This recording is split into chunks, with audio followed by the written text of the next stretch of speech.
ఎలా ఉన్నారు? అందరికీ నమస్కారం.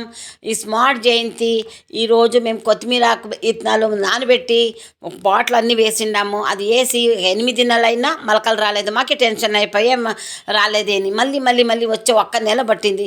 1 నెలలో మన కొత్తిమీరకు చాలా బాగా వచ్చింది. దాంట్లో పూలు కూడా వచ్చింది. చూడండి ఎంత బాగా పూలు ఇత్తనాలు అన్నీ వచ్చింది. చూడండి చాలా బాగుంది. దాని నుంచి మీరు చూసి తర్వాత మేము ఇదే వేసి సాంబార్కి వేస్తామని కాదు, ఒక కుషికి వేసిండాము మేము.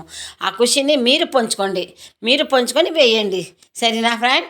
చాలా బాగుంది. చూడండి ఎంత బాగా వచ్చింది. చూడండి పూలు మనం వేసింటాం కదా, గొబ్బరము అవన్నీ వేసింటాము. అవన్నీ వేసిన దానికి బాగా వచ్చింది. చూడండి ఎంత బాగా వచ్చింది. దాని నుంచి మీరు మరికుండా ఇంట్లో పాట్లు వేయండి. 1 నెల అయితే ఉన్నట్లే చూడండి చాలా బాగా వస్తుంది. ఇప్పుడు వానకాలము చాలా వస్తుంది. Thank you. కొంచెం నానబెట్టండి. రాత్రినే నానబెట్టేసింది. తెల్లవారితో అంత మొన్నకి వేయండి. మొన్నకేసి నీళ్ళు చాలా వేయకూడదు. చల్లల నీళ్ళు బాగా కొంచెం సల్తా వస్తుంటే తెల్లారి సాయంత్రము చల్లండి. అది బాగా